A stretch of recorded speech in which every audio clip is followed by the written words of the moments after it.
All right. Okay. I'm going to start off today by saying I am not in a great mental health place, honestly. And I need to get this out first before we start doing the episode the right way. That's because, I want this to be uh, a podcast that celebrates cinema and is also funny and shit. But uh, what I'm about to say is neither.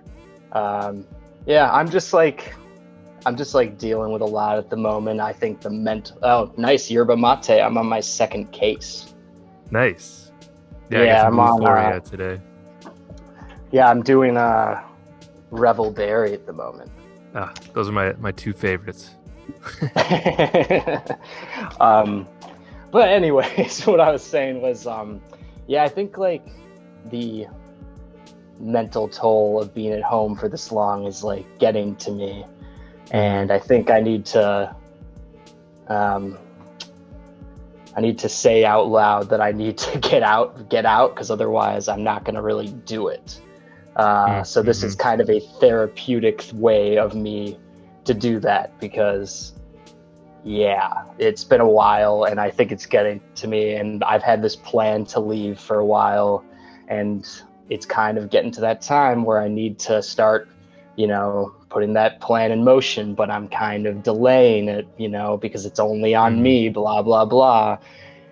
And yeah, and I'm just still here and it doesn't really feel great. Yeah, it's time for me to move on. So I need to like talk about this in order for me to, take the next step, Yeah, pretty much. nice. So do you think you're moving in that direction? Like that you're Well, I would like to move in that direction after, going forward. I am currently not moving in that direction, considering I mm-hmm. started my day watching The Terminal and, and like, I'm still in this like mindset of like, you know, you know, um, save money here and do things here. And um, Mm-hmm. I have all these things I'm working on and also that I want to work on. And I don't know. I'm also just trying to make the most of my time here, but it also all just feels like a distraction to getting away. Yeah. And that's really what I should be doing. And I'm kind of just procrastinating something that I really should be doing. So Yeah. yeah, Yeah, I don't know. I don't want to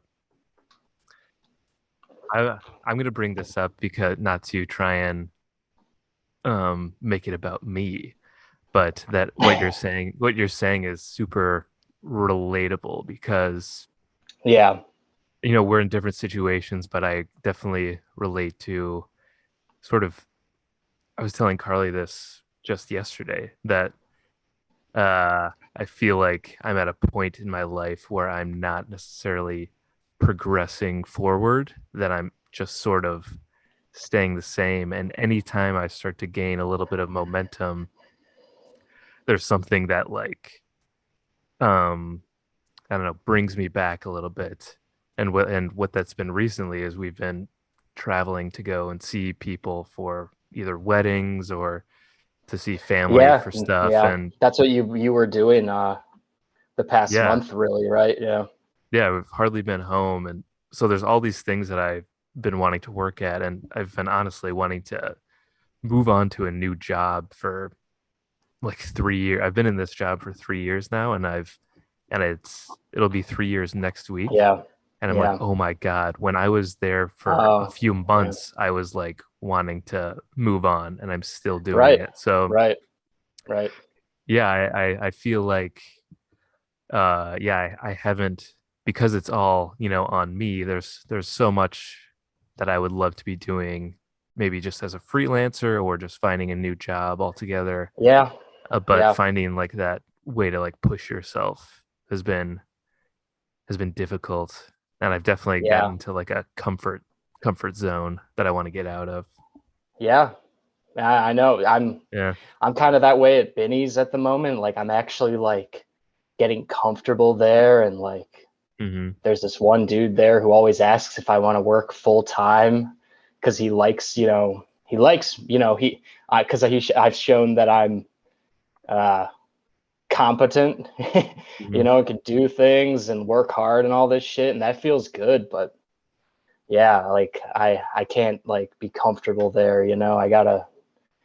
Yeah, but I'm also, I also like it, I kind of like, there are parts I like about my current situation, but it's all comfort, and Yeah. Mm-hmm. yeah, and I need to, and it is hard because, as you said, it's all on me. Like moving away is all on me. It's not like my parents are like, when, when are you moving? Because, Yeah. Right. they don't really want me to move that much, like inside, Mm-hmm. they, because they're going to miss me. So it's, yeah, it's very tough. And the road to moving it just does feel so lonely. And I've been like Mm-hmm. looking at like places and cars is not fun at all No. Yeah. because I'm like, I can't like afford, you know, the right stuff. And, um, it's just sometimes easier to just work on shit in my room of my parents' house. But it's like, I gotta get out, I gotta get out of this, I Yeah. gotta, I gotta do something about it. And it's like the time is now, really. Yeah. Yeah. It's tough to get that Yeah. um that just inner motivation when there's no yeah, there's not a whole lot pushing you. You have to really push Well, yourself. yeah. Eventually, you just realize you're like, damn, I'm in such a like, I don't know, tortured, repetitive, like. You'd realize how insane you are through your like, I don't know, the repetitiveness of your lifestyle, that you're like, all right, I gotta get out of this, make a change, Yeah. just do something, because like before it was like, COVID's like, was a really good excuse for doing Yeah. that. Yeah. It was a really good excuse to stay home and take it easy. But that excuse really, it doesn't exist anymore. Even though like, the variants, blah, blah, blah, like people our age aren't actually, we don't give a fuck about COVID really anymore. We're like, let's just do it, Yeah. As soon as Yeah. the CDC says no masks and states are Yeah. opening up, then it's like, okay, yeah, nobody Yeah. And, cares. and I'm Yeah. just like accepting that like this is just a thing that's around, and you gotta do things around it. And, Hmm. I gotta stick to my plan. Yeah. Yeah. Well, no, I definitely, yeah, glad you said something because yeah, I can definitely relate a lot to that. And it's been a weird week. This has been our first week back from traveling around and stuff. And yeah, just trying to be motivated to get things done or progress in the ways I want to. It's tough when yeah, we have to travel again in a couple weeks and then our lease is up here at the end of the month Oh and we're yeah. looking Are, at are, are you other guys places. moving? Yeah. Hopefully, yeah, we've been looking at places constantly the past couple weeks, and we had a perfect one, which we tried to get last month, and it went to someone else. So that's been definitely really Yeah. Looking for tough. places sucks. Yeah, Yeah. especially in California. Yeah. A lot of places in LA I look at like they don't have like fucking, they have kitchens, but they don't have stoves or microwaves, a lot of them.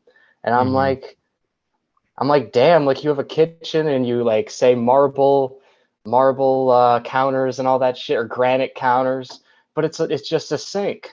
Like Yeah, that's not a kitchen. Because I have a sink and counters, like, and a microwave. I'm just like, do people eat in LA? Like, what the fuck? yeah, they probably always eat at food trucks or something, I guess. Yeah. Yeah, exactly. Yeah, and it's just so.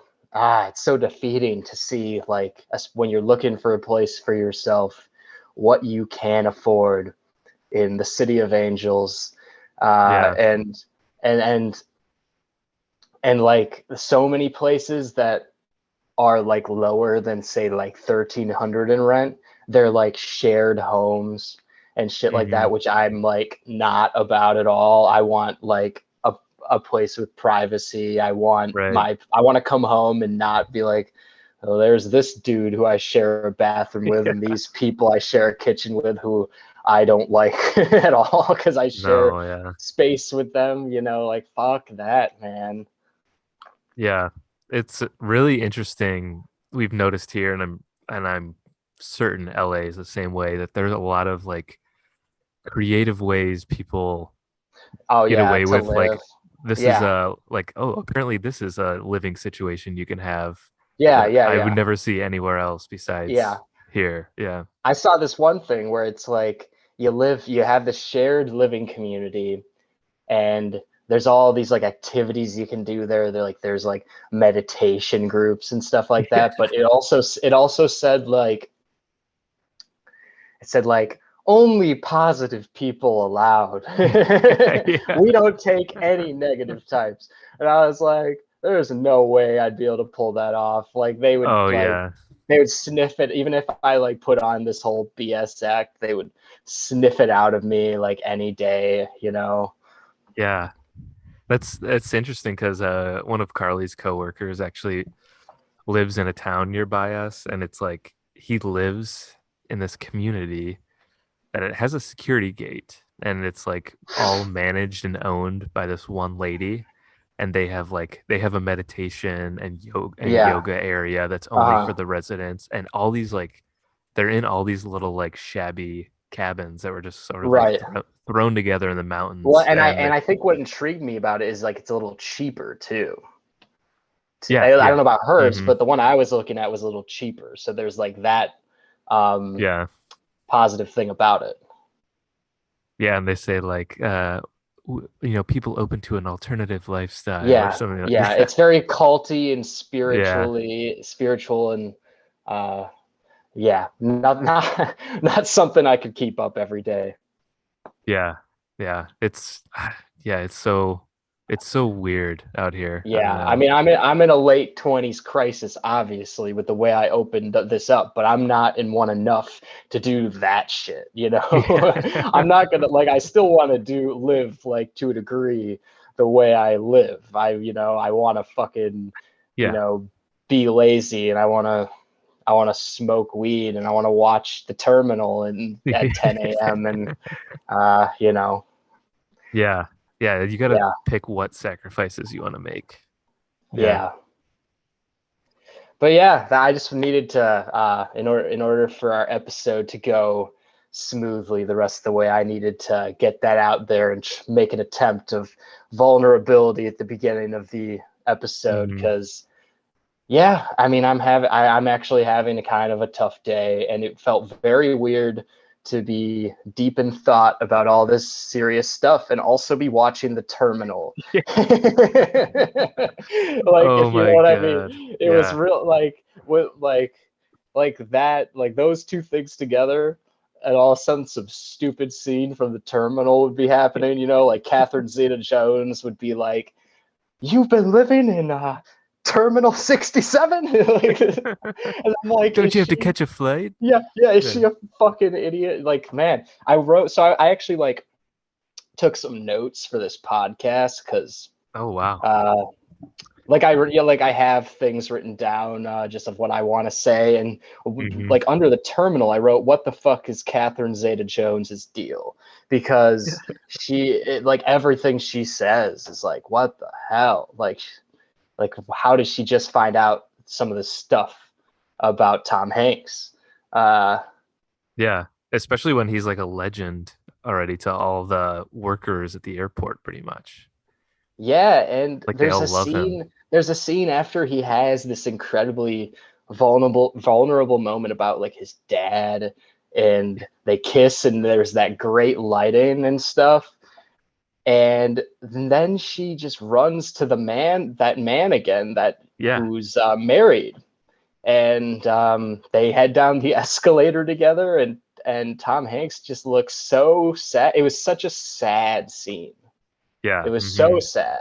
There's so many sad things in this movie that would be actually that I would feel a lot more if it wasn't so ridiculous. Yeah, totally. Yeah, it's weird. It's Because funny. It's labeled. they do him so much. Like Yeah. fuck, man. It's just so brutal. There's parts of it that I noticed that you saw Mon Oncle.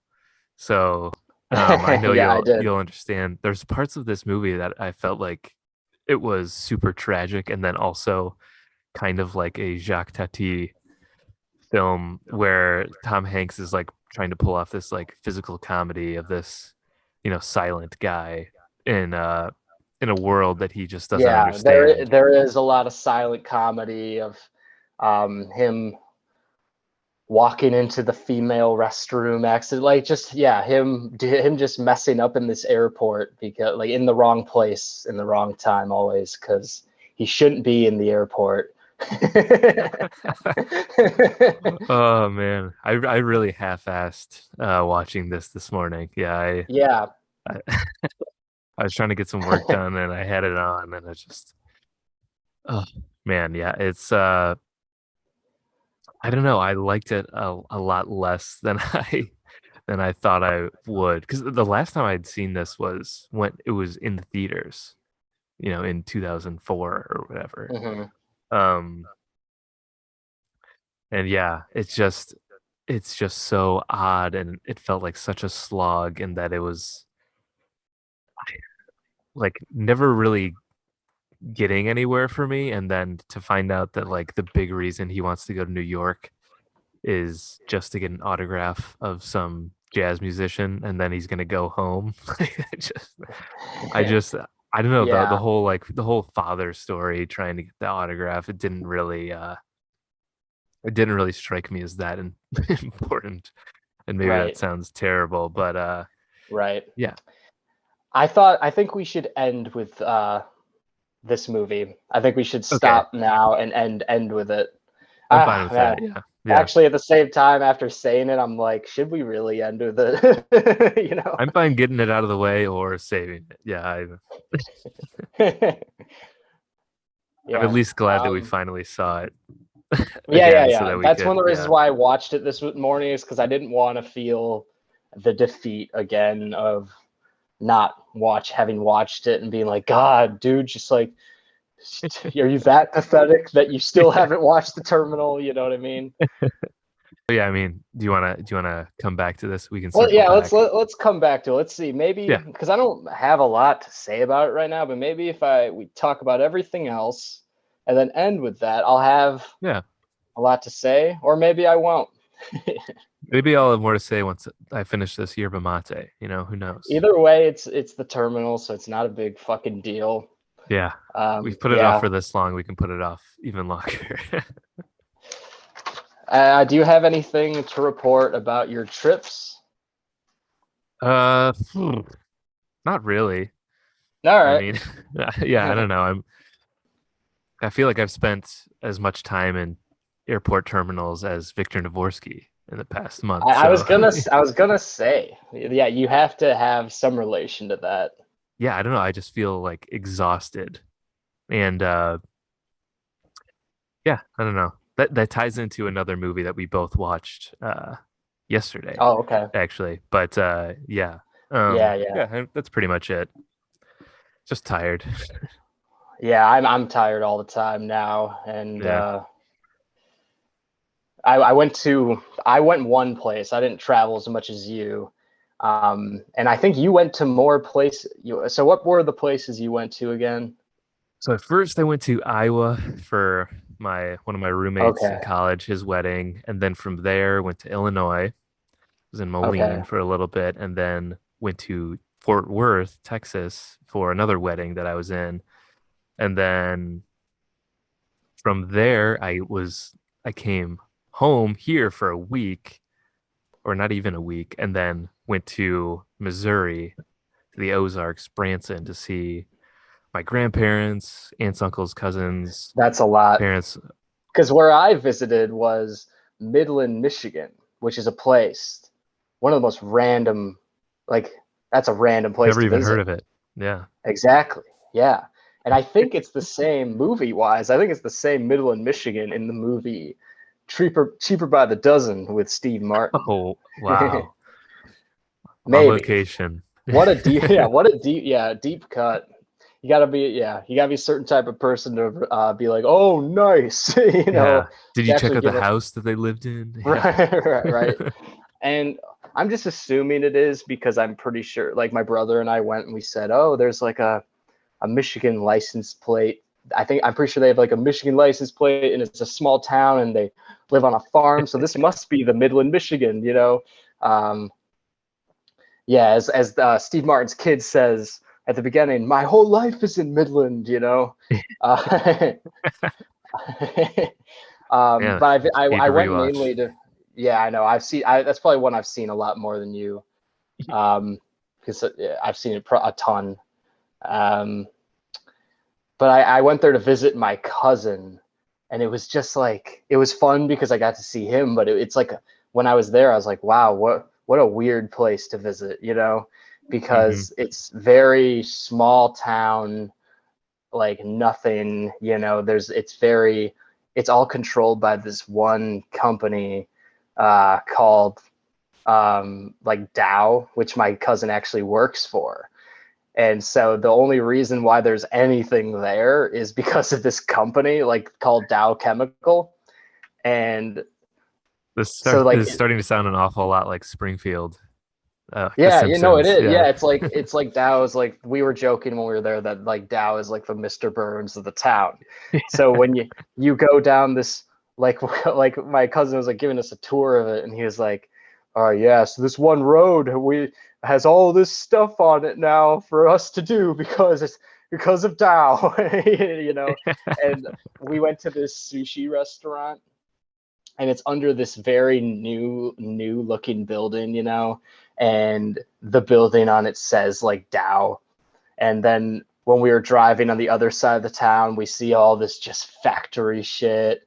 And like there's this forest preserve that we went to, and I think it's like named after Dow. So yeah, I really did not like that part of Wow. it. But also, I don't know if I All met hail my cousin. Dow.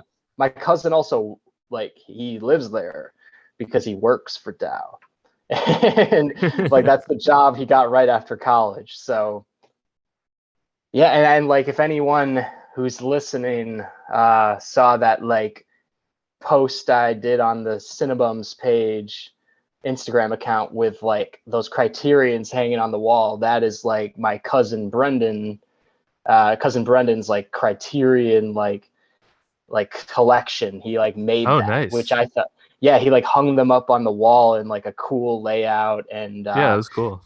yeah, and it's a good shout out because I know he like listens to the podcast. So uh much appreciate, Brendan. Yeah. And Shout out yeah, because Brendan. Yeah. when he pulled We up should his all aspire to Spotify, have that yeah, criterion wall like right, him. Yeah. fucking cool. It said it Yeah. took him like hours to do, I believe like, it. because he had to do it perfectly so they don't fall over. Yeah. And I remember we took one off to like watch Dazed and Confused or something like that, and I was just worried of like everything falling off the wall. um Yeah. but yeah, pretty fucking cool. And when you pull up this guy's Spotify account, the Cinebums is shows as like recently listened, and I'm like, how about that? Hey, all right. Yeah.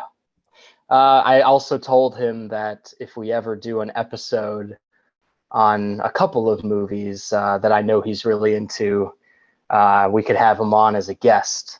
Yeah, for Um, sure. he's really into the movie Accepted. We were watching it one night, and he was laughing his ass off. So if we ever do one on that, I would like to have him on as a guest. I'd be down. I was a big fan of Accepted Oh, cool. That in yeah. my younger days. Yeah. I actually have a lot to say about Accepted, so might be a good and it's a good summer movie. I feel like Hmm. because there's like it's girls in bikinis. Always there's a pool. There's a half pipe. They're always outside. It's like they're always enjoying summer in that movie. I'm sure the music was really like of its time, like that. Summer soundtrack, Yeah. Holiday by Green Day. Yeah, exactly. Green Day, Blink 182, all that. Yeah, Yeah. yep. Blink 182. Isn't his name like Bartleby or something like that? Barnaby Gaines. Yeah. And there is like, there's a lot of things that don't age well about the movie, but there's also a lot of just brilliant things. And I think it's like very underrated in a lot of ways. I loved that. I loved that movie back in the day. Yeah. Like, I Young think if you're Jonah like, Hill. yeah, yeah. I Hmm. think if you're a suburbanite too, Oh yeah. and you've gone through all the bullshit to go to college, that like it really is will hold a soft spot for you. Yeah, definitely. Nice. um yeah. Shit, man. Oh, Also random, but I saw that Vincent van Gogh exhibit in Chicago, oh, and oh. there's a point in that where the Barry Lyndon, like that song from Barry Lyndon plays during one of there's like music is very oriented into it. Hmm. And that the theme of Barry Lyndon kind of plays in it at one point, and it's very fucking epic, I must say. Wow, nice. That's I think you posted some of that on Instagram, Yeah, I right? mean it's Yeah, that really looked really cool. cool. It's pretty. It met all the hype. Like I think it's one of the paintings where it's like the hay bales, you know, Mm-hmm. Yep. the hay bale painting, and then it just starts playing that like da da da da da, and I was like, Yes, yeah. oh yes. Just thought I'd bring Did that it. up because I know you like that score too. Oh yeah. Yeah, that's is that at the Art Institute? No, it's no, I thought it was gonna be, but it wasn't. Hmm. It's like a Somewhere else. separate somewhere else. It's kind of by the Chicago History Museum, a little south of that, like a couple Oh, blocks. okay. Yeah. Hmm. Yeah, but it's pretty damn awesome. So did the sound only play out of half of the room or like the left side of the speakers? Oh, because he has one ear. Very Yeah. funny, John. Yeah. Making fun of the dead, man. Yeah. Sorry. Yeah, don't mean to speak ill of the dead. Yeah. Yeah, you're like you should write a review of that. Yeah. Like I didn't think it was very realistic. Yeah, really. I mean, if this were Van Gogh's actual exhibit, he wouldn't be able to hear out the right side of the room. So, yeah. Everyone's like, why is the sound all just drifting Yeah. from that wall? They wanted to make it an immersive experience, so you know what it's like to be Van Gogh and only hear out of one ear. Yeah. Anyway, All right, before we get I'll into save that. movies, yeah, save that bid for for later. Before we get into movies, John, I also have been watching The Office. Oh, I almost choked. That was so funny. And I thought I'd bring that Wow. up because I've had a great time doing it over the past month. Um, I think like I just like got into my brother and sister were watching like late season 2, Mm, and I just got hooked into it. And yeah. um, we kind of started like becoming really close friends because of that show. And Hmm.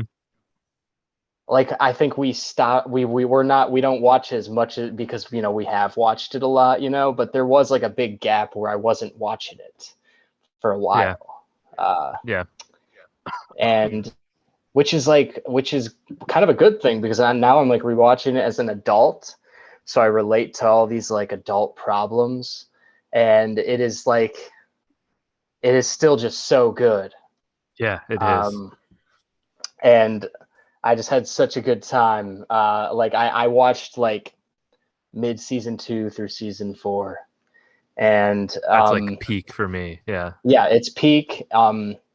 And like I've had a lot of moments where I've been, kind of not bashing the show, but I've been like, oh, it's so mainstream now. Now everyone likes it, and I'm like, so yeah, and I haven't held it as high esteemed as other shows that I really like because of that, but it really is like just like a genius show. Hmm. Uh, and I've there's so many brilliant episodes that I can bring up, and I just love watching Michael have an existential crisis in every single episode. And Yeah. I didn't really realize as in high school that that was really what was happening. And Yeah. that is one of the brilliant things of what is so funny about it is that it just keeps going. This guy just keeps going. And every episode, something else happens where he has another crisis and he shuts down the workday. And he's like, Ed Truck died and no one cared. And then he's like, I hit Meredith with my car. Maybe this office is cursed. And then he's like, maybe we need to have a fun run for rabies. And then it always just becomes about him. It always Yeah. starts at Hmm. it's like The Simpsons in a way where it starts somewhere and it goes somewhere you wouldn't guess. Yeah. But it Yeah. also kind of makes sense because it's really revolves around how insane Michael Scott is, just being in his 40s and having this um, midlife crisis constantly. Uh, Yeah. I still watch The Office every now and then. My parents got YouTube TV, so we've been using that a little bit. And if there's reruns on, a lot of times I'll watch it as like comfort food still. And the weird thing is the older I get, the more I find Michael relatable in a weird way. Is where I like, and I'm more like empathetic to him than when yeah, like we watched in yeah, high school. I think like, oh my God, like I used to think, oh, this guy's just like crazy, like he's insane. And now I'm really like listening to the things the character says, and I'm like, I totally see how this guy got to this yeah, point in his life. yeah, He had nobody along the way to sort of bring him any self-awareness or to um yeah, to sort of yeah, like turn him around. And yeah, yeah, yeah, and it's like fascinating. the whole Michael and Jan relationship, how just insane it is from the beginning and toxic, and then how it builds up into the dinner party episode is just I get it now so much more, and just how real and funny it is, like Yeah. because yeah, from the beginning where they like sign that agreement and Jan clearly doesn't feel good about it, and Michael's like, I love this woman. She like shouts in front of David Wallace's house, like, I love this woman. And you're like, oh God. And then that like she's clearly unstable, and how wrong it is at the end of season 3 that they move in together, and you're just wondering what could be going on there.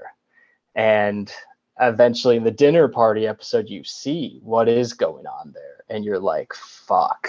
And it's so hilarious and brilliant how that dinner party episode unfolds, and those two actors in it go to a different place in that Yeah. episode completely. Like I Yeah, remember I yeah, actually watched it a couple months ago and I was laughing so hard when yeah, when they're sitting around the living room and Jan um is like, "Oh, I guess I'm the devil." And like there's like the yeah. fireplace behind her. Oh yeah, He's like, yeah, She is the yeah, yeah, yeah. devil." Oh yeah, that is a good point. The fireplace Yeah. is right behind her. Yeah, And it's and just like they're like laughing because of how ridiculous this is and yeah, yeah, just and insulting each other. Yeah, it's great. yeah. It's hard to pick what is the most uncomfortable moment of the dinner party, but the devil part is definitely one of them. Yeah, Like when Jan dances, also the Hunter's song is also one of the more uncomfortable parts. yeah, yeah, Um, and how they're kind of like, they're just passive aggressively insulting each other the entire time. It hmm, like, throwing shade because now they kind of have an audience. And yeah, oh man. When Michael's like, did you know candles are the fastest growing product? Like just all of a sudden, like how quickly he just dives into that. And it's like right after like the devil scene. He's like, yeah, for you could be an investor in Serenity by Jan or Candles by Jan or whatever the hell it's called. yeah, yeah. I actually remember reading something that was just sort of talking about how Jim really is the main character in The Office because we pretty much observe he's like the one that breaks the fourth wall the most in a way, Yeah, and him he's him or like Pam for sure. him and Pam pretty much. And it's like those scenes we are essentially, feeling like Jim in these scenarios. We're never, on Michael's side of it because we're always observing how weird and odd all these things are. And yeah, so Yeah, just yeah, observing Jim throughout all these is exactly how any normal person would react in these scenarios. And yeah. yeah. He's like he at least he's an artist. Oh, I'm a screenwriter. Yeah, yeah, He believes he's like a screenwriter, a comedian, a filmmaker. He yeah, he consider in the Goodbye Toby episode, he says that he's a song. Everyone knows what a songwriter I am, and Pam's like song parody writer. yeah. Like, oh man, he has so much heart to that character, and Hmm. it's just an incredible character. Like, really, Yeah. just a guy in his 40s who is still in this dreamland when he works just in this like the grayest office possible, and is just looking for attention from just seeking attention every single episode. Uh, Yeah. And yeah, I'm sure you've seen this too, but when Ricky Gervais was on Comedians in Cars getting coffee with Jerry Seinfeld, he was saying that the David Brent, Michael Scott character only works if you have like the camera crew aspect there, because then yeah, you because see now he has an audience. Yeah, yeah, he feels like right. now he's performing. Yeah, This is that's who what he brought is. him out as such a weird. Yeah, Yeah. So if you take that element out of it, then he's just this, you know, what's his motivation exactly to be performing all the time, yeah, for all these people. right, So yeah, I thought right. that was really interesting because I never really thought about it in that way. But yeah, yeah, it's still so good. Yeah. Yeah, and Rainn Wilson, man, it has so many brilliant moments. He's just so funny. Um, Hmm.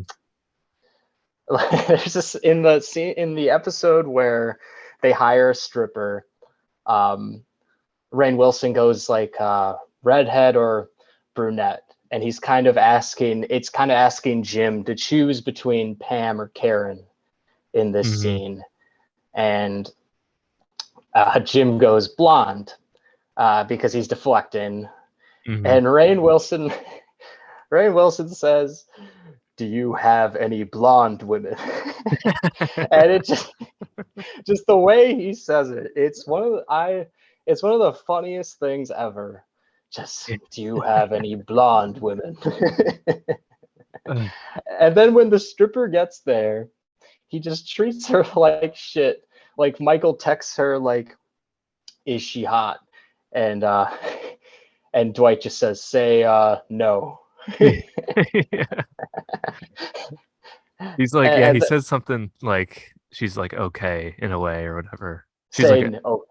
Yeah, I can't remember what it is, but yeah, Yeah, yeah. but he treats her like shit. And then when they decide for her not to strip, he like has her like do files or phones. He's like, "We're gonna get that money out of you," or something like Yeah. that. Yeah. It's a lot of great memories watching that in your basement in Glen Ellen. Yeah. Yeah, and I'm just happy I rediscovered it at this time because I think Hmm. it'll be a show that will be, I don't know, help me get through life going forward a lot, because it really isn't just hilarious, but it's like comedy really based in like real human moments, that like dramatically it's very good too. And it definitely got way, way bigger after we were in high school and the show ended thanks to Netflix. So yeah, I definitely get like I took a little bit of a break from it too once I Yeah, started hearing all these people who are all of a sudden into the office and uh yeah, it was like, wait, that was, it's weird to think like that was like my thing, that was like me, Luke, yeah, and like exactly, Seth, like that was like our thing, and then exactly, yeah, it's hard to like understand that it's not, that this is like a huge, huge deal. right. Um, but yeah, I will say there's one thing that has bothered me about people who I know who have watched The Office after it was already like aired, who they talk about how they hate Michael's character and like their favorites are Jim and Dwight. And it's like, yeah, okay, like they're obviously great, but how can Michael not be like Michael is the The show? show. Hmm. And it's just like, oh, he's so stupid and like weird and awkward. And Well, it's yeah, like, yeah, he makes us very yeah, like because he makes you so uncomfortable. yeah. And it's like that's the whole show is revolved around him. He makes it work. So yeah, Hmm. there are times where I get like a little hipstery and I'm like, you don't Yeah, like The Office for the reasons you should like I The fully Office. understand The Office. I watch Yes. it the way it's supposed to be watched. Yes. It's like the whole people don't like Breaking Bad or The Sopranos just because the main character is not The main necessarily a characters are great guy. unlikable. Yeah, Yeah, it's like that. Yeah, that's the point. Anyway, yeah. I Or they digress. watch The Sopranos or The Office because, or The Sopranos or Breaking Bad because they think like, wow, Tony's a badass or Walt's a Yeah, badass. It's like, oh no, not that that's even either. worse. Yeah. They're bad. They're very bad guys. But the Hmm. point is the two sides of it, the complexity. Yeah, exactly. Yeah. Well, yeah. Yeah, because there's a scene where Michael after the dinner party. Pam sets him up with her landlord, and Michael is so shitty to her landlord. And when it ends, he says it was like talking to the sweet old lady on the bus. Yeah. And the whole scene is meant to be like, wow, Michael's a really shitty, immature man. Yeah. And he gets the description of the woman he's meeting, but goes up to the Yeah, yeah, attractive yeah, yeah, yeah, young yeah. person who doesn't look anything like Yeah. the description. And Yeah. he's very superficial, he's very shitty, and Mhm. he almost, I think he like pays for it when it takes him to get so long to get together with Holly. Like I think Yeah. that's like just in a way a karma thing, like he has to learn to appreciate what's like he really deserves. Yeah. Yeah. It really is all about him sort of figuring life out at the end of the Yeah. day. Yeah.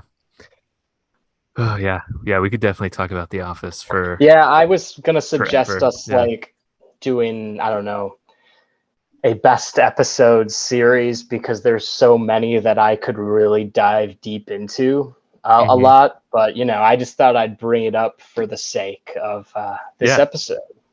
Yeah, no, I'm never gonna say no to talking about The Office. So Yeah, yeah. Well, let's get into some you- films, John. let's transition into motion pictures. How about the documentary Saturday Night by the Oh currently yeah. canceled the currently canceled James Franco. Yes, Seth Rogen no longer doing movies with James Franco. Seems like Yeah, he's yeah, probably one of the last guys who would have stuck up for him. yeah. I mean, I'm not going to get that much into that. It's. I did mention one time, like, where I probably said something that I shouldn't have. Where, like, say if we had imagine this, John. If we had as big of a following as other podcasts, and I had said this, I would have probably canceled myself. I said one time, I'm pretty sure in an episode, James Franco is a creep, but he's my creep. That's what I so I was partly trying to be funny, but at the same Mhm. time, I kind of meant it because I do still watch a lot of, like, just I grew up watching his stuff, so I still watch stuff he's in, Mhm. even though all this stuff, like, yeah.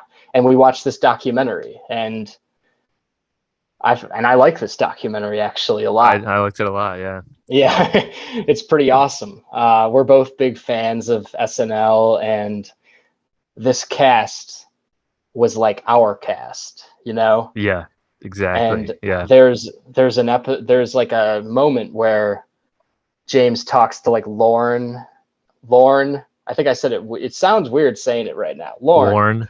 Yeah. Yeah. What a weird name. Yeah. And Lorne says that everybody's cast from when they were in high school is their cast. Hmm. And, Hader, Armisen, Sandberg, who's some of the women? I don't want to leave out women in this day and age. There's Kristen some women. Wiig, Kristen Vanessa Wiig, Bayer. Vanessa Bayer. I think Vanessa Bayer is Was she massively like underrated. Oh yeah, Um, I think she's great too. In the pizza rolls sketch, I fucking love her. yeah. My hungry guys. She's so funny. Yeah. Yeah, she's hilarious. Yeah. Maya Rudolph, Yeah. she's up there. Oh my God. I mean, Keenan too, and he's Yeah. still there. He's And he's been been there he's still forever. there, but yeah, he's but yeah, I think that theory of Lauren rings very true. Yeah. Whatever cast was your high school cast is who your cast is. And Yeah. yeah, so we're definitely into these guys. And so this documentary was not only great to just see their process, but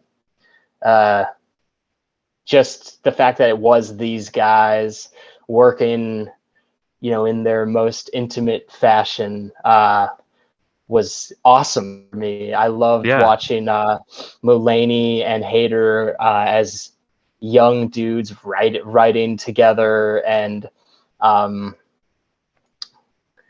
yeah, there's just so many, like, Yeah. they're just all so funny.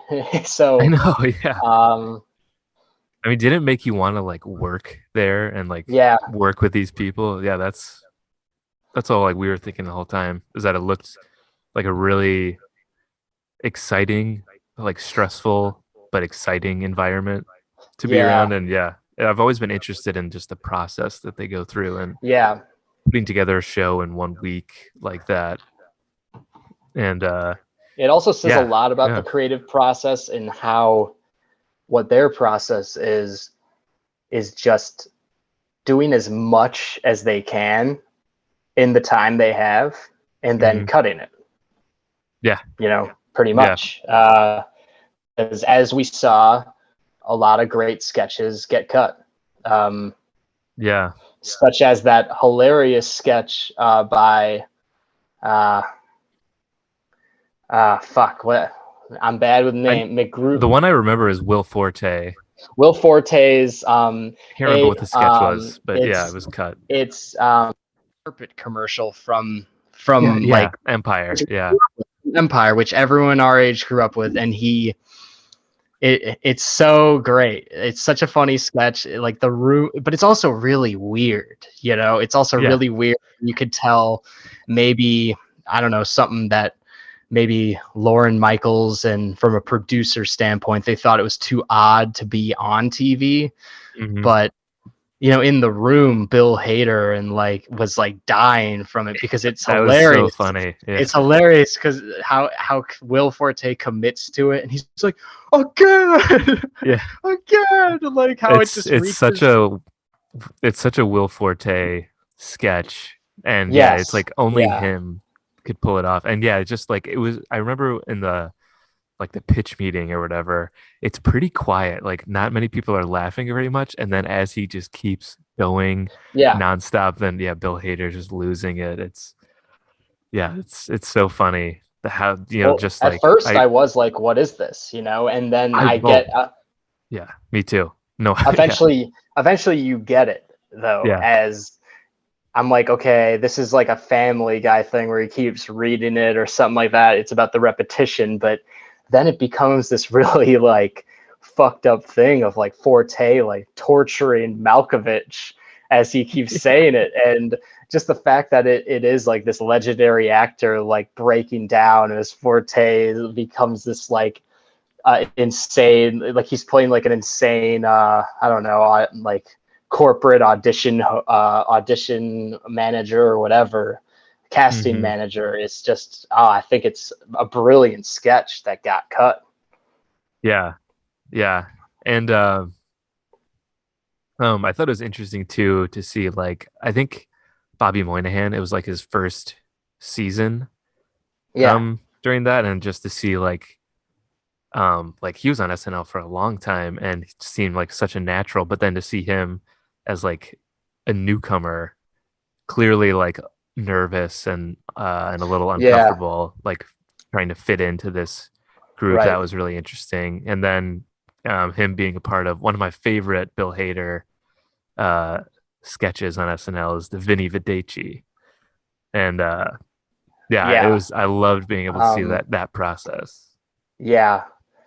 Uh, well, who's that one cast member who she said she's like intimidated when like they were doing that table read of the Vinny Videce sketch?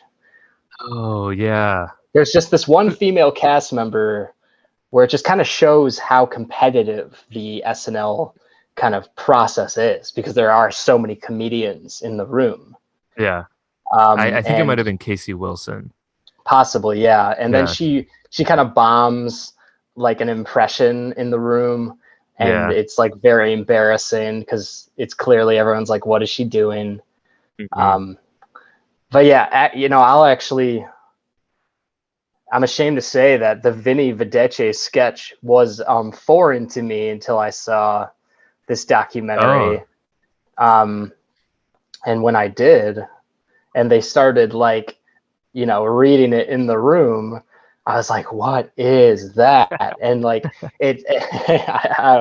oh my God, it's so great. And then I went on the rabbit hole of watching all of them on yeah. YouTube, and Seth it's so great. Rogen is a great one. Yeah, Everyone, yeah, I think De Niro's on there, yeah, yeah. and it's just one of those where the repetition of them doing it over and over again, it just gets funnier and funnier. It's like, he said that you speak Italian. And they're like, no. And Fred Armisen's always there with the spaghetti. Yeah. They're just yelling at each other. He's like, It's Italiano, Italiano. All yeah, it's Fred just Armisen does in it is just like he's on the side with like a headset, just going like, Italiano, he's the Italiano. And that's it. And that's all he does. But he is so essential to the sketch and so oh yeah. great in it. And Will Forte is there just eating spaghetti, Right. not And no speaking lines. Yeah. yeah, and then Bobby Moynihan comes. He's like, oh, and he's like drinking wine and smoking a cigarette. It's like, oh, It's so funny. Yeah. And it just Bill Hader's like he's just this over the top Italian character, and then him yeah, doing a perfect John Malkovich impression in yeah. the And middle of that is so there's funny. all these jokes about him being like this crazy womanizer too. Like, I have sex with it. I don't know, something like that. Like, Yeah, just like some uncomfortable moments of him having sex with all these, like every woman or something like that. mhm. Yeah, and I think that's what something in the end what makes Bobby Moynihan cry when he's like sitting in his lap. I can't remember, but um something along those lines. Yeah. And to make him stop crying, yeah, they light a cigarette in his mouth. Yeah. Yeah, that's you sound exactly like this. Wait, Oh no, yeah, I yeah, don't. yeah, Yeah. yeah, yeah, yeah. This is You exactly what talk. you sound like. Yeah. No, Oh I don't. man. Yeah, Yep. that's really good. So good. And yeah, I thought Franco uh did as good of a job as he could have with that documentary, Yeah. not with all the other things he's done in the Yeah, I know. past He 10 definitely could have done years. better in other things. Yeah, but Yeah, but this documentary alone, I think, is pretty solid. yeah.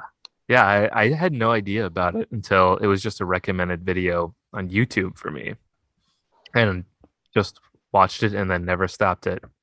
But yeah, I was always interested in like I never knew that that was exactly something that I would love to see is just the process of a week at SNL of what they do to put that Yeah, together. yeah. Yeah. And at the end, Malkovich, he kind of goes like, "Thank you for everyone. This is like the best job in show business," and Yeah. it ends so perfectly and makes you miss the old SNL because Yeah. I don't think it's as great anymore, which is too bad. But it's Yeah. it still is it's still very iconic and gets it still is a big show business job, even though maybe my I personally am not as into the comedians as I am into the previous casts. Yeah, right. And that's where maybe I think like maybe the high schoolers like right now are really into it. Or maybe they're not. I don't know. I don't know what kids are into these days. I Maybe mean, they're they into care like more about their TikTok sketch stars. comedy. Yeah, sketch comedy now is like of people going like, "This is how people order at Chipotle," da, da, da, and then cut. Da, da, da, da, I am a TikToker, funny comedian. Yeah. Yeah. It's kind of awful. Yeah. I don't like it. SNL represents, I guess, an older institution that Sophisticated comedy. Yeah, yes, yes, quite. Yeah. Yeah. It's we come from a I different school of comedy yeah. where it's written out and performed and not always a meme. Yeah. Yeah. But also memes are pretty funny. And Yeah. I've seen some TikToks that are pretty funny and they're pretty good for like immediate pop culture shit. Yeah. And even, in the Vine days, there was a lot of about Vine that was insufferable, but there were some funny things that came about from it too. So, yeah. But I don't know, like any internet thing, it gets out of hand at some point. Yeah. But yeah. Yeah, that's Saturday Well, that night. was one we've been wanting to do for a while, so got to get that out there. Yeah. Uh, do you got one after? Do you got one to bring up next? Yeah, I can bring up Sure, another hope you one. do because sure because it's a movie bender, so we should have Yeah. more. Oh yeah. I mean, we haven't done this in so long that I definitely have Yeah, plenty. I actually have a big, kind of a big list. Yeah. You know, I might. You know what? Okay, I'll go with this. I was gonna say I'm gonna knock out like three altogether right now All right. because they all relate. So I may do that. But yeah, so I got the Criterion Channel again because I saw that um poster for the neo noir collection that was gonna be added, and I was like, that I need to see that. So I went real hard in July at knocking out the Criterion Neo Noir collection. And first one out of that I watched was The Long Goodbye, which I know you've Which I've seen, the seen. Yeah. Robert The Altman. Altman fever dream noir, neo noir. Yeah. Yes. And based on, I believe it's based on a Raymond Chandler book, um, which Mm. I also noticed that you posted The Big I own Sleep. the big sleep. Yes, and that's Yeah. one of I don't read a ton of fiction books, but that is one that I've read in the past couple of years, which got me more interested in Raymond Chandler, I guess. And um, yeah, I thought about reading this book before I watched the movie, but I just wanted to catch the movie. Um, but yeah, liked it a lot. It's this classic Hollywood noir, but with that 70s like feel to it too. And Yeah. Elliot Gould is just really cool. Like yeah, Elliot Gould. It's cool to see him back in the day as this cool private eye. Um, and yeah, I don't have too much else to say about it, especially because it's been a while since I watched it. But um, Yeah. yeah, really It's one of those enjoyable where like movie. you're not supposed to be able to follow like the big sleep, like Inherent Vice, and Hmm. it's purposefully hard to follow. And um so one of those like good, fun, cool, like fever dream type of lost noir movies. But also like different in its own way since it's an Altman and it's 70s and all that. And yeah, I don't have. I remember I texted you. I was like, I'm gonna try to like watch as much like watch things that you watch, so I had something to like bring up. But like, I didn't get to everything. So Hmm. that was not one of the ones I did. But yeah, it's definitely one I want to rewatch because it's a pretty cool movie. Yeah, It's definitely up there for like a 70s thing and an Altman thing. And yeah. yeah, definitely. Yeah, and I'll knock out these two quick too because they're just also in that collection. But The American Friend, the Vim Vendors movie, really loved this.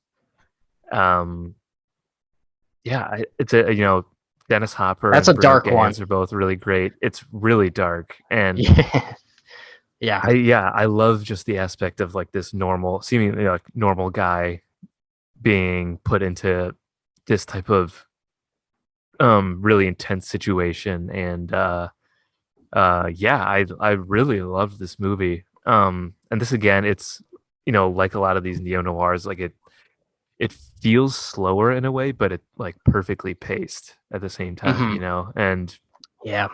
um yeah, The American Friend, really like that.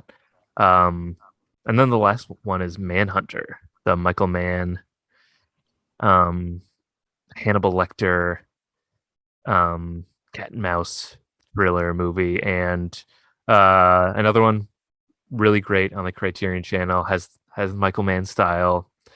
And yeah, this is another That's the one one that I just like, haven't seen of Michael oh, okay, I Mann's. thought you'd seen it. But Yeah. yeah, Have this not. is Yeah. it's another one that's just very cool. And just along the same lines as all of these. um William Peterson is playing a cop who is, like in Silence of the Lambs, using Hannibal Lecter to try and capture a killer and get in the mind of this other killer in a way. Hmm. So oh, and I think it's essentially, I think it's based off Red Dragon, the book, which is, there's another movie, Red Dragon, that actually uses Anthony Hopkins as Hannibal Lecter in it. So Oh, apparently these are okay. one and the same, but this is seen as the better adaptation of Red Dragon. Okay. I didn't know Manhunter had anything to do with Hannibal Lecter. I didn't know until I was watching it too. And I they just said Hannibal assumed it was Lecter. I just assumed it was like another Michael Mann crime thriller. Yeah. And it pretty much is. And like, to me, other people may disagree, but I didn't think Hannibal Lecter was as prominent of a character as he is in Silence of the Lambs. Um, I don't think, yeah, he was as big of a deal. Like, clearly, because Silence of the Lambs is like a highly regarded, like, mainstream popular movie. Um, but he still has some role in this too. Right. Right. Yeah, All right. So that's your that's that. 70s gritty movie series. Yes, that's it. Yeah. as you know, Vim vendors. Is that how Wim you say Wenders. it? Yeah, I think he's Yeah. German, so I went with the German As you've pronunciation. seen, he does some heavy films. Yeah. And so that I was definitely gonna. It was maybe a stretch for me to rewatch that one for the podcast, Yeah. but I do still want to watch it. Especially since my brother like owns a Criterion of it, and it's pretty damn cool. Oh, nice. Yeah. Okay, Yeah. Really like that one. so another one on my list would be Nobody, a 2021 Oh, yeah. film. Uh, the creators of the John Wick series, who are with this movie, are basically, I think what they were going for was like, let's make as awesome of an action movie as we do with John Wick, except with people who aren't known as action people. Yeah. And I thought it was fucking awesome, and I loved it.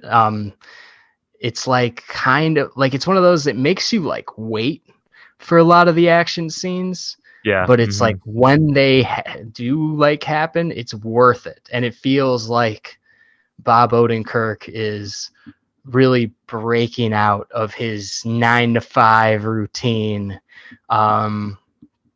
and like that the action scene. There's an action scene on a bus where Oh, gosh. Bob Yeah. Odenkirk fights a bunch of guys, and it is as crazy as it could be. It is as I like was shocked by violent, that and scene. it Yeah. was insane. It was insane. I fucking loved it. I was just kind of wondering the whole time. I was like, what are these action scenes gonna be like with Bob Odenkirk? I know this movie's supposed to be like as violent as like John Wick, but what the fuck is it gonna look like with Bob Odenkirk? Yeah. Yeah, and he is in fact a badass, and a guy who's more so known for comedy and monologuing and having a great more of a persona on the screen rather than being an action star. And yeah, they turned him into a gritty action star in this, and Yeah. it was kind of just saying like we can do what we want, Yeah. like, and I liked that a lot. Yeah. Especially towards the end, in a big shootout scene in a warehouse where not only the RZA, but Doc Brown himself, Christopher Lloyd. Christopher Lloyd. Christopher Lloyd guns down so many guys with a shotgun. Yeah. What a trio. And Yeah. they kill so many people, and I just couldn't believe what I was seeing in the Right. in Yeah. that warehouse scene. Yeah. That is this movie was way more brutal than I could even imagine. I really thought it was going to be much more of a comedy than it was, and it was intense and gory, and yeah, that ending too was like yeah, the guys behind making it knew that like we're throwing out like any sort of rules. We're just going to make this crazy action sequence with 3 random guys that are all amazing in their own right. And and not known for action at all. no, yeah.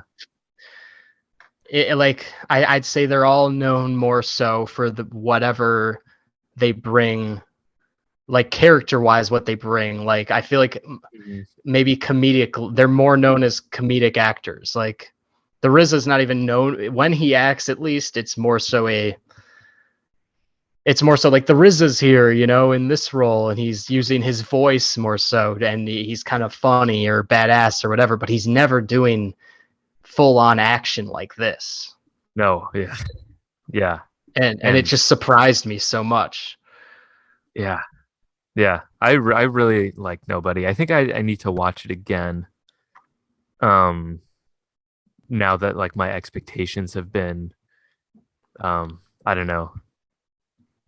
My expectations of it have changed obviously now that I've seen it Because I don't know how much I loved it right away because I couldn't quite get into it right away, but then as it went along, I was really getting into it.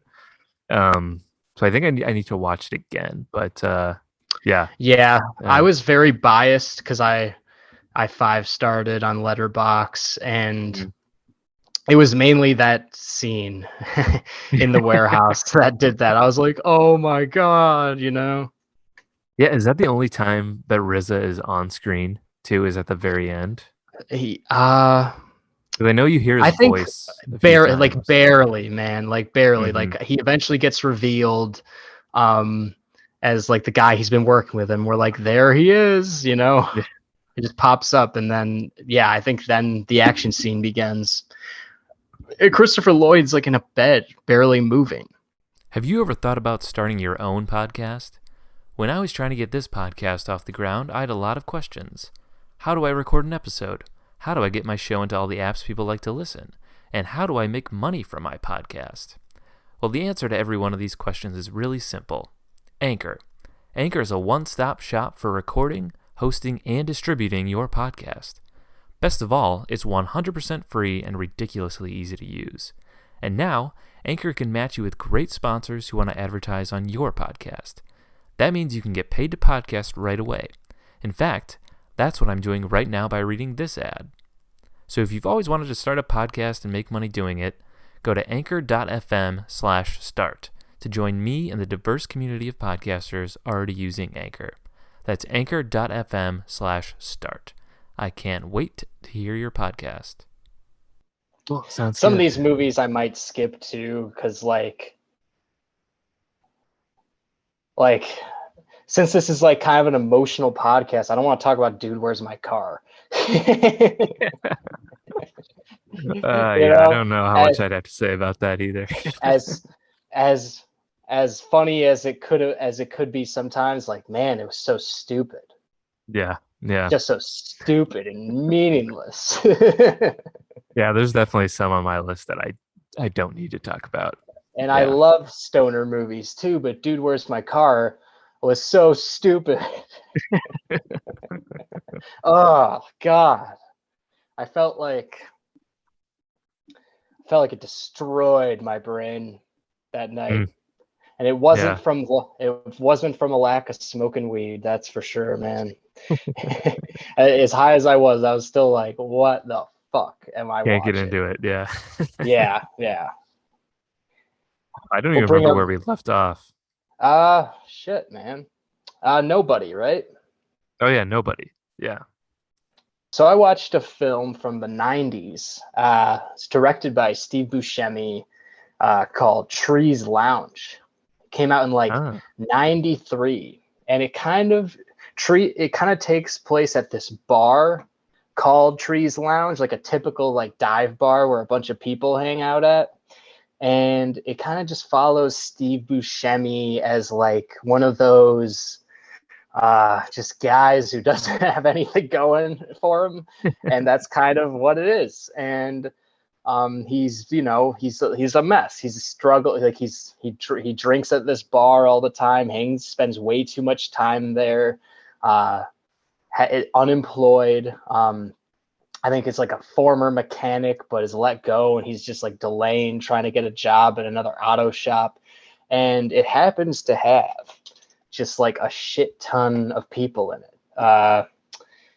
Like, and it's also like an indie. It's like an indie movie, so it just allows everyone to Mm, really act in it, and it feels very unscripted as well.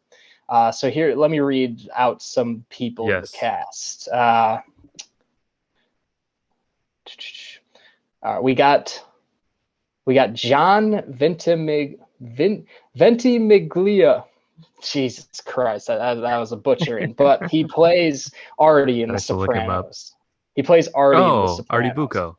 Yep, Artie Bucco. We got Debbie Got it. Mazar, Debbie Mazar, who is in like she's in like Entourage and Goodfellas, Mm-hmm. very Brooklyn, like Jersey type actress. Like, um, Yep.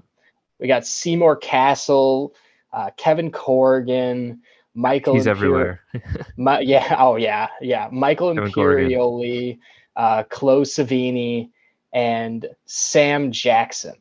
So it's like a Wow. big selection of like up and coming young actors who were just like all over the place around this time. And that adds that along with like Buscemi's like vision, like kind of like a minimalist vision to allow like everyone to, I don't know, just be real, like make it feel real, like real people dealing with real problems, and Hmm. everyone's commitment to that. It makes this a very genuine film about real Nice. people. That is just, I don't know, fucking breath of fresh air, man. I fucking Hmm. love this movie. Highly recommend it. It makes me want to watch other things Buscemi has directed. Um, yeah, recommend Trees Nice. Lounge. I remember seeing that you watched this and just that image of Steve Buscemi sitting in the Yeah, bar. I was like, I yeah, gotta see this. yeah, and it's really funny, um, in just a realistic way, kind of like how we were Hmm. talking about in The Office. It feels like these people are like, have been lived in for a while, and like you understand where they're coming from and stuff. So yeah, Nice.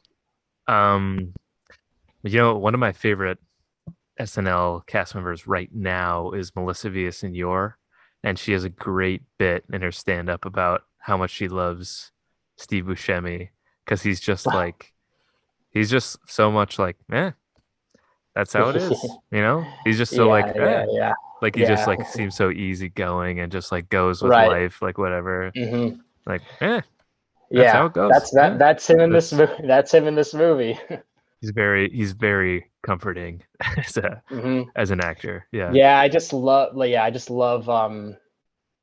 If he's in a movie, I'm like, yes, him. Like, Yeah. seeing him again. Like, great. Like, he fits in Will anywhere. not get tired of it. Yeah. Hmm. Nice. Cool. All right. Well, I'll go with a 2021 movie. That's on Netflix in Fear Street, 1994. Yeah, the one of those that's everyone's watching, that I haven't Yes. seen. Yeah. So there's three of them that are out now, and I've only seen the first one so far. But I do want to get to the other two. But these are based off R.L. Stein books, who also Hmm. wrote, Goosebumps and everything. And I liked it. It didn't like blow me away or anything, but it was sort of nice to see a just sort of like a teen slasher movie again. I'd say like And it's there's three of them, yeah, there's three and they're all connected. So like the first right? one, 1994, and then they talk about, oh, what happened to this girl in the 70s or whatever at camp or whatever. So then that's the second one takes place in the 70s at that camp with that girl who they talk about in 94. And then I believe that it's all traced back to some supernatural events that happened in the 1600s or something. So then they go all the way back there for the third.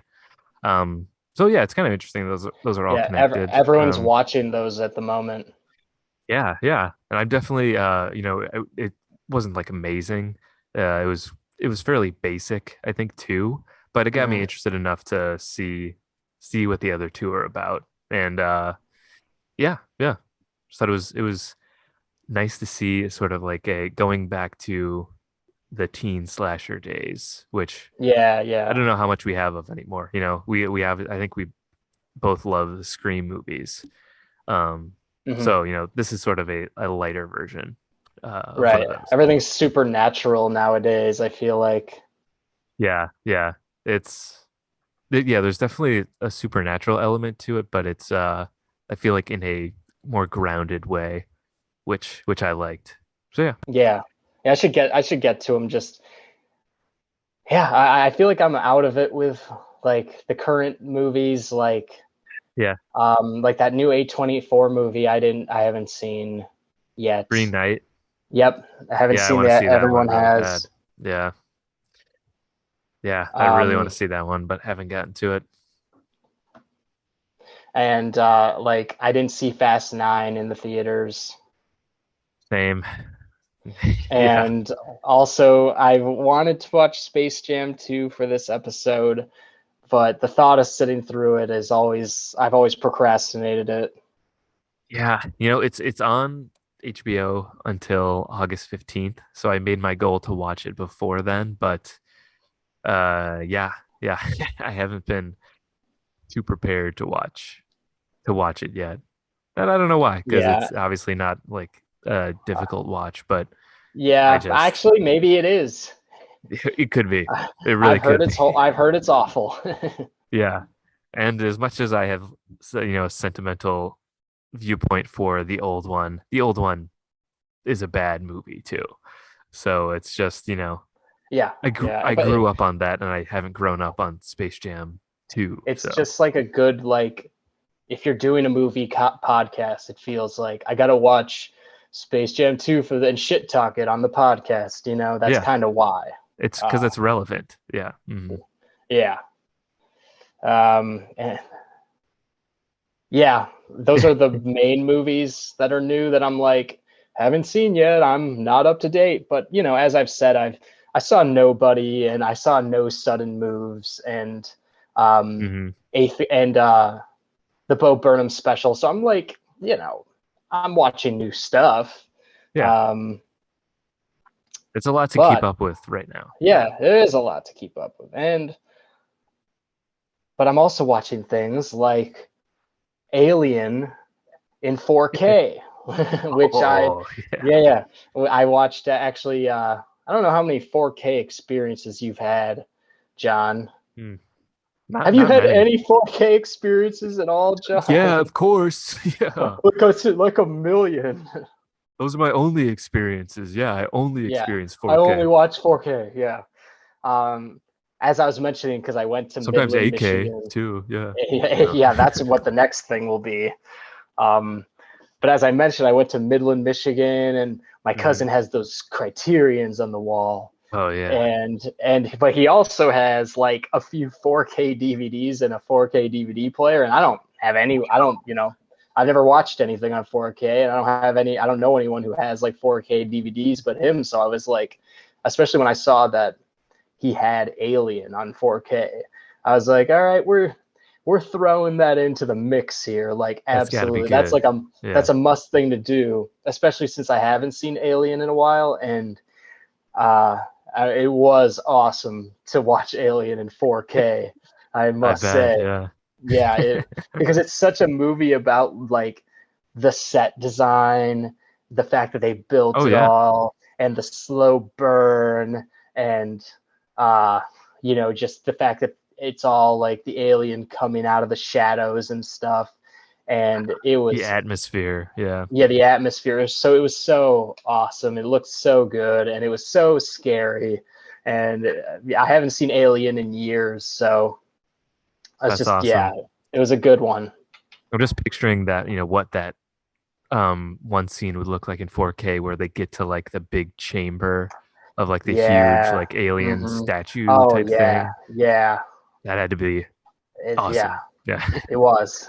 It was. It's insane I how was they jealous. built all that shit. It's crazy. Yeah. It all looks so great, and it's so different from the second one, really. Like, Yeah. I don't think they should be compared. Like, the second one is Yeah. completely different. It's like an awesome like action flick. Yeah. When the James first one's Cameron action movie. yeah, Yeah. first one's completely about horror, the horror Yeah. side of it. You know. hmm Nice. That's really cool. Jealous. Yeah, flexing my Alien and Yeah. 4K watch on the Uh, podcast. I watched some movies in 720. I can talk about those. uh, yeah. Okay. Well, let's see. All right. Since we brought up Green Knight, I'll bring up this one that I watched a couple days ago, which is by. I didn't realize this until I was in the middle of watching, but the guy who directed this movie also directed Green Knight. So maybe this is a good introduction for The me Witch, to him. right? Or the Ghost Story, not the Witch, the No, Ghost Story. Ghost Story. Yep. Yeah. So yeah, I watched a Ghost Story, which I was I watched it late at night. I was sort of in the mood for a horror movie and thought, wow, this looks really weird and different, and realized it's not Yeah. really a horror movie. But Yeah, yeah. That's what whenever I look at it, I like the cover definitely looks like a horror movie, but then when you read the description, it's like it's isn't it like a more of a love story or something? yeah, Or oh like a man, this it's a really heavy, moving movie. And yeah, it's yeah, about has like a husband and wife, love aspect to it, and it has to do a lot with like your place and like yeah. It's like a letting go horror of the setting. past. Yeah. Yeah. So I still have to basically, get to it.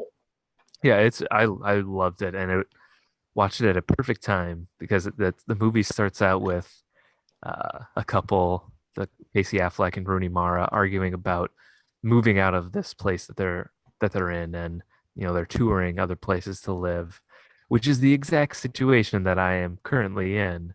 Right, right. Where Yeah, we've been talking a lot about where we're gonna live, and I'm partial to like open to just staying where we are because of sentimental reasons, and also just the aspect of moving stresses me out. And right. um so along these lines, Casey Affleck, I don't know, I think I said Casey Affleck. For some reason I feel like I said Jake Gyllenhaal, but it's Casey Affleck. He gets in a car accident and dies, and from then on he is a ghost. It was just a ghost. He's not like some CGI ghost guy. He's just under a sheet, pretty much, with the eye holes cut out, and it's him observing his wife grieving, losing her husband, as well as just sort of the change that goes on in her life while he's stuck inside this house. And it is has a lot to do with just sort of, yeah, hanging on to things, not being able to let go and moving on. And you see his, from his perspective, you see his wife grieving and then moving on, which is incredibly difficult for him to see. And then, new people move into the house. And yeah, I don't want to give away too much else, because it's really like, uh, there's hardly any dialogue in it, except for this one Mm, scene where new people have moved into the house and they're having a party, and this one guy, who he's just one of those guys who he knows everything. In his mind, he knows everything, and he is basically explaining the themes of the movie to these people at the party. And at first, it's like completely like you can't stand this guy, he's insufferable. And then as he keeps going, he's like, oh my God, yeah, this is really hitting home to what this is all about. And it was so obvious, but in like a really good way. mm. Um, and yeah, and the So it rest of the sounds movie, there's really, incredibly deep. yes, it'll sit with you for sure. And I don't want to say too much else, because it's definitely one to just experience. But Yeah. yeah, It's a really loved it. well-regarded movie, man. I think everyone who's seen it thinks it's like a masterpiece. So Yeah, definitely no, I something I got didn't to get know. on. Yeah. I didn't really know too much about it until I watched it, and yeah, it seems like everyone really regards it pretty well. So yeah, I would really recommend it. All right. Let's talk about The War Room by D.A. Pennebaker, since we Oh both yeah, watched that. yeah, That was cool. yeah. Cool doc. Another It was another good D.A. Pennebaker yeah. doc from back in the day. Yeah, I really can't believe how much they had access to. I know, right? For like a Yeah, political like thing, like with all and the scandal. I was reading that, yeah, especially with that going on with Clinton. Yeah. Yeah.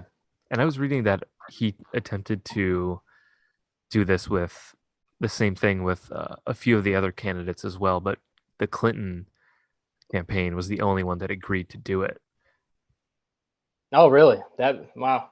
which I thought was interesting. Yeah. And Yeah. I'm glad they did, because it was a really unique look into that campaign and just a political campaign in general. And yeah, just to see the trajectory of James Carville and George Stephanopoulos, like Yeah, I mean James Carville as like a man is like wow. Yeah, Just he's yeah, such a great focus for this right. He's documentary. He's such a an great interesting character to guy. use. Oh, Yeah, for sure. And when like they win the race, I don't know, it's almost like you never think about it, but when like it's like you're in the locker room of, you yeah, know, yeah, who won the Super Bowl or something like that, and you really feel in that moment at the end that they have been working towards this the whole time. yeah, Yeah, yeah. yeah, And I think this could have easily been a bit boring or not interesting, but because of like characters like him in it, like it becomes infinitely more interesting to me. Um, yeah, and it's kind of it's neat to see that side of it because you really don't have a lot of time with Clinton himself.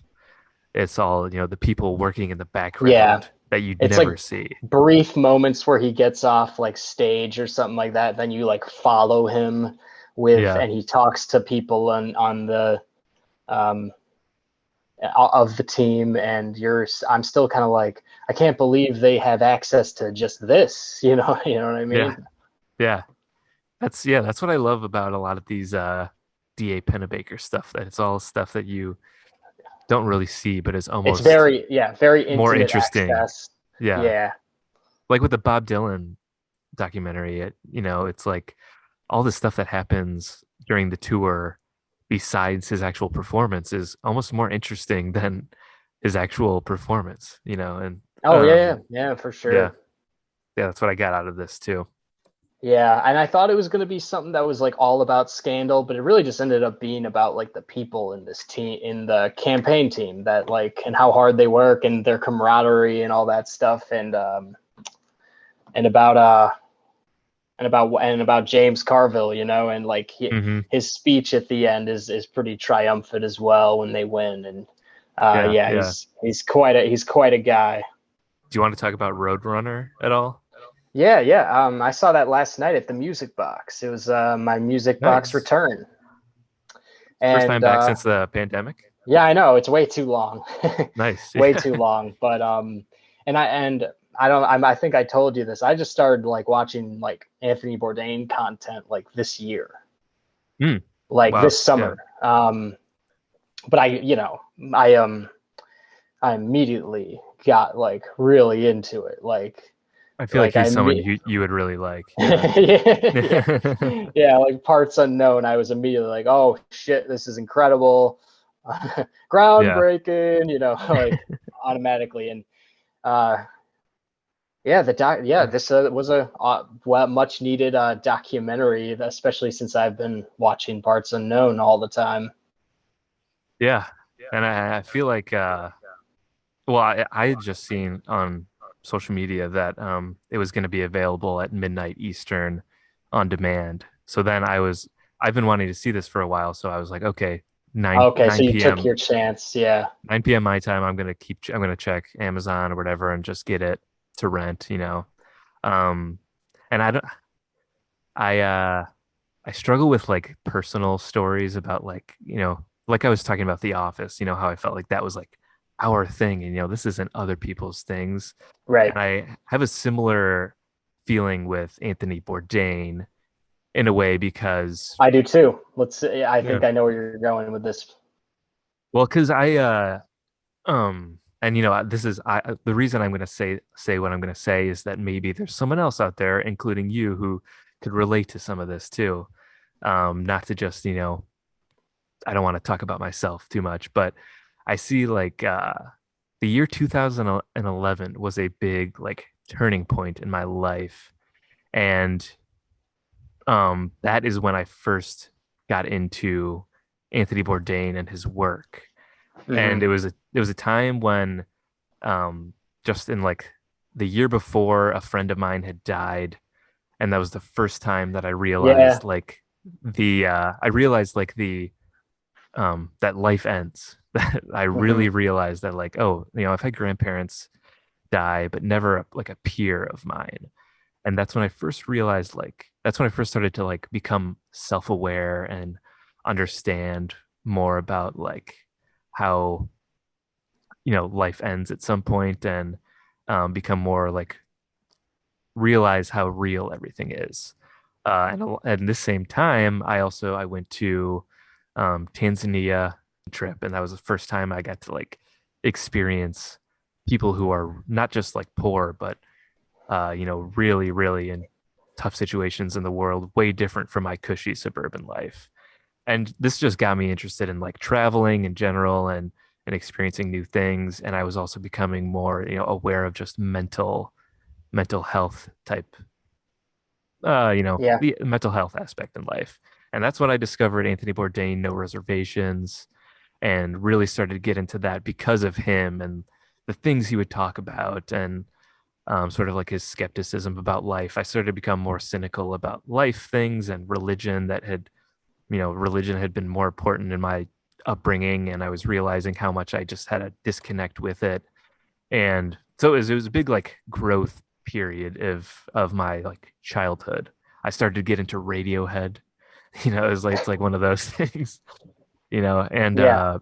yeah, so like Anthony Bourdain throughout like, the end of high school through college and then my adult life, I've always like followed along his all the shows that he's done on Travel Channel and CNN and Hmm. read his books, and he's sort of been like the one like celebrity type person that I've really latched onto. And in a way, like like there are people like Gary V or other like entrepreneurs that people really get into for like inspiration.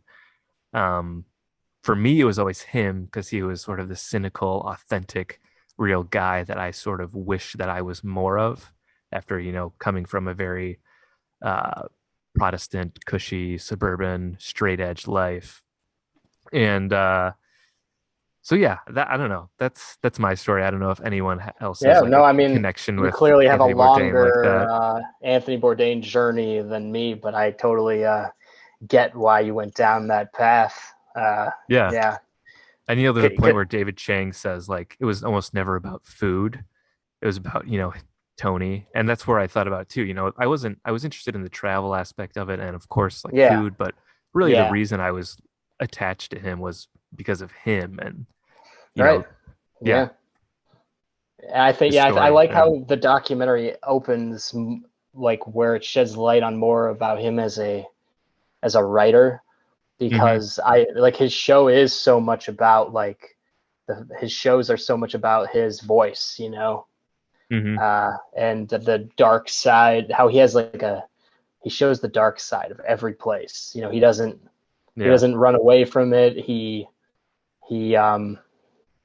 yeah, he doesn't show any. Yeah, he's completely honest about every place that Exactly. Yeah. he goes to. And yeah, when people say things like how could he been depressed when he ate all that food, I think is like a really ridiculous thing, because Yeah. I think you're just missing so much about who he was. Like, Yeah. yeah, You're not listening I think to what he's talking about and, like he's not just this like fucking hero for people because he travels around and eats food, and that's what you want to be doing instead of working. That's like such a small, like, um yeah, like very yeah. shallow side to view of like who he was, I think. And he's very open, in his show about his struggle with like what he does. Like, is this the right thing to do to go to these places and bring this camera crew and like he Yeah. clearly has this inner turmoil where he's struggling with the morals of what he's doing in a way. And Right. it's not, Right. and he knows that like he's not there just to like let's do a TV show. This is all glamorous. Like he even is honest about how uncomfortable he is in the beginning, Hmm. with cameras being on him. And he's like, what am I doing here? And I think his way to sort of cope with that was that um he was so into cinema and movies that he saw it as Yeah. an art Yeah. form that like, Hmm. okay, let's make this like an Antonioni movie or let's, Yeah. so I think that was his way of like making it like art and like meaningful Hmm. rather than just, being like a travel guide. Yeah. Yeah. Yeah. Yeah, it was really great. And I've seen the episode in Koreatown where that one artist, I forget his name, David the Cho. yeah, David Cho, Yeah. who really you could tell took his death hard. And Hmm. so it was really crazy just to see him really reacting to his death, especially because I remember that episode was specifically really good Yeah. in the Koreatown one where they like go to that place called like Sizzler in LA, which I Sizzler. want to go Yeah. to now. Yeah, Yeah. wait, yeah, it was immediately on my list. I was like, I gotta go to Sizzler now. Gotta go to that buffet. Yeah. Yeah, Yeah. yeah, And yeah. Well, uh, he's not overhyped or anything. Like he's quite a man, and he really deserves all the like praise and impact he is talked up about. You know. yeah. And I think because since he died, I still have been watching his shows all the time. And I almost didn't fully comprehend that he is dead because of that until seeing this Yeah, documentary. I was like, yeah, he's like it made me, see him as more of like the person who, um, yeah, I guess hit his breaking point in a way and couldn't do it yeah. anymore. The And end is very heavy. yeah. And I think a great episode that people should watch is the Sicily episode of Parts Unknown, Yep. where he really gets into his struggles with what am I doing here? Like he is on a boat with those Yeah, fishermen yeah, guys, and they're tossing yeah. in the dead octopus and all the There dead there is a lot fish. of revelation to where like he's just drinking in Sicily and he's like, what is this? Like, what Yeah, am I doing? You know? he's like, I'm told I had dinner with this guy and his wife, and I'm Right, told that right. this happened. I have no Yeah, recollection. yeah. It's really dark, man. Yeah, But also it's why the show's so good. yeah, There's this and one I episode where they go to like this place called Atlanta, and I thought it was going to be Atlanta, Georgia, but it's actually like wait, oh it's Georgia. It's Georgia. It's called Georgia, so it's a country in Europe, like south of Russia. So I thought it was yeah, like Georgia, United States, but I turned it on. It's this European country in Georgia where they just drink so much. Um, yeah. He's with I like think his where Russian friend who they always yeah, have like and he was vodka. like, what is the deal here? Is there any way not to drink all the time? And there's like a scene where they're drinking wine, and it's like this religious experience where they go like, all right, to world peace, and then they just like take a toast to world peace, and they drink a lot. I'm just like, holy shit, this is crazy. Yeah, it's yeah, that's what I don't know I loved about the show is that it's Yeah, just very real and it's like, right. listen, this this is really great about where we are right now, and this is what fucking sucks. Yep, And exactly. yeah, it's not like he even will like talk shit. Even in his travel channel shows, he would talk shit about other travel channel, like Oh personalities yeah, that they yeah. just be That like, oh, the he didn't romance want is to in the be like air, them. Yeah, and he's like, no, this sucks. Like he's like, I'm alone. Uh, I'm traveling alone 200 something days out of the year. It's miserable right now. Yeah, yeah. there's nothing romantic about it. Yeah, I've seen the Detroit episode twice and the Tokyo one twice, and those are both fucking awesome. yeah, Because he like for Detroit, he kind of sheds light on a lot of things that like people like because it's kind of known as an ignored city, and just the fact hmm, that he's not ignoring it is like incredibly powerful and meaningful. And then just Tokyo, he just goes all in on how yeah, insane and different and bizarre it is. So that's just like yeah, that is like an hour you travel somewhere else, even if you're just in your living room in Glen Ellen, Illinois, watching that. yeah, yeah. The Tokyo episode is definitely one of the greatest um Yeah, yeah. episodes of anything he's done. Yeah, He that goes to that is one show at the beginning where he's yeah, like, like the "That was the parade greatest. inside. That was the greatest show I've ever seen." He's like, "What?" And you don't even know like what it is. Yeah, no, yeah, I'm glad you saw it too because I definitely was hoping to talk about it today. So Yeah. Yeah, yeah, yeah. Good to honor him for sure. Yeah, for sure. I think that we might have to end it on that note. Yeah. Uh, and I'm finding it a little tough to talk about movies today as much as I wanted to. So hmm let's give ourselves a break. And yeah, we'll be back. We'll be back next time, probably revisiting something because Yeah. I have a lot of ideas actually. Cool. Yeah. Yeah. I think I know we both seem a little movie fatigued, at least talking about them in a way at the moment. Yeah. Well, Yeah. it's not as it's a tough day to talk about movies. It seems so. hmm Yeah. Well, yeah. We'll end it there.